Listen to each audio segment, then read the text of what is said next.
चलिए next question है, और नेक्स्ट क्वेश्चन आपका है मॉड्यूल का जेईई मेन का 2019 का ये क्वेश्चन है। 2019 में पूछा है जेईई मेंस में। कह रहा है कि a load of mass m is suspended from a steel wire. तो सबसे पहले तो हमको जो दिया है उसको जो इंफॉर्मेशन मिला उसके हिसाब से चले। तो हमारे पास एक स्टील वायर, क्या है, एक स्टील वायर है और स्टील वायर से सस्पेंड किया गया है क्या चीज, एक मास m को। किसको, मास m को क्या किया गया, सस्पेंड किया गया है। इसके बाद ये कह रहा है जिसका लेंथ है वायर का 2 मीटर। क्या लेंथ है जी इसका, इसका लेंथ है 2 मीटर लेंथ है, और रेडियस जो है इसका देखिए ध्यान से, l इक्वल टू क्या है 2 मीटर, और रेडियस जो क्रॉस सेक्शनल रेडियस जो है एरिया का वो कितना है 1 मिलीमीटर है। क्या है जी 1 मिलीमीटर। आप इसको चाहो तो 2 × 10⁻³ मिलीमीटर कर सकते हो, मिलीमीटर में कन्वर्ट करने के लिए, ठीक है। इसके बाद कह रहा है कि the increase in the length produced in the wire is 4 millimetre. यानी increase in length means delta L की वैल्यू आपको कितना दे दिया, 4 मिलीमीटर। कितना दे दिया, 4 मिलीमीटर, 4 मिलीमीटर, ठीक है। इसके बाद सुनिए क्या कह रहा है। अच्छा एक चीज देखिए, now the load is fully immersed in a liquid of relative density 2. The relative density of the material of load is 8. क्या बढ़िया क्वेश्चन है। The new value of increase in the length of steel wire is. देखिए सबसे पहले तो आपको एक बात बता दें, वायर यही है, मटेरियल इसी मटेरियल को उठा के ले जाकर हम लोग डुबाएंगे कहां पे, पानी में। बात समझ रहे हैं। पहला केस 1 ये हो गया। मान लीजिए ये केस 1 है, अभी पानी से बाहर है, अब इसको पानी के में ले जाकर डुबाएंगे और डुबा के इसको मार देंगे।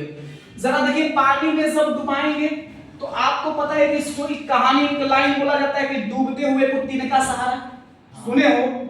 लेकिन वास्तविकता तो ये है कि डूबते हुए को तिनका सहारा नहीं होता है। डूबते हुए के लिए एक बायंट फोर्स होता है, यानी अपथ्रस्ट होता है जो काम करता है, जो ऊपर की डायरेक्शन में काम करता है।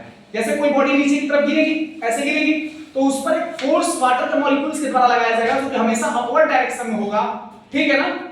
तो उसको हम लोग बोलते हैं अपथ्रस्ट, यानी जिसको हम बायंट फोर्स बोलते हैं, जिसको हिंदी में उत्तक्षेप या उत्तप्लावन बल बोलते हैं, ठीक है।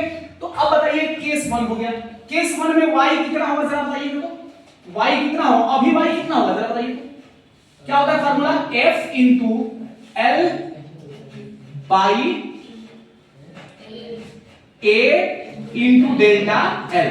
तो y इक्वल टू F के जगह पर क्या होगा, mg हो जाएगा, m into g ये काम करेगा, into L के जगह पर कितना है 2 into, चलो L तो बदलेगा, हटा दो L के बात एकदम छोड़ दो भाई। A एरिया क्या बदल जाएगा क्या, एरिया तो फिर नहीं बदलेगा ना। तो A into आपका हो जाएगा डेल्टा L। डेल्टा L आपका दिया है 4 मिलीमीटर। चलो लिख ही लो पूरा। चलो डेल्टा L के जगह पे ये हो जाएगा 2 × 10⁻³ और ये हो जाएगा आपका एरिया होता है पाई आर स्क्वायर, यानी पाई × 1 × 1, ठीक है। और ये हो जाएगा आपका डेल्टा L की वैल्यू दिया है 4 मिलीमीटर, यानी y इक्वल टू हो जाएगा वाला mg × 2 × 10⁻³ पाई। इसके बाद देखिए दूसरा केस क्या है इसमें। अब थोड़ा सा आपका यहां घुमा रहा है क्वेश्चन। कह रहे कि now the load is fully immersed in a liquid. अब लोड कहां, हम लोड को पानी में या लिक्विड में पूरा का पूरा इमर्स करेंगे, माने डुबाएंगे, ठीक है। जब डुबाएंगे तो क्या होगा सब, आपको आर्किमिडीज प्रिंसिपल पता होगा। When an object is fully और partially immersed in the liquid, that liquid experienced an upward force which is equal to the displaced water. Hello.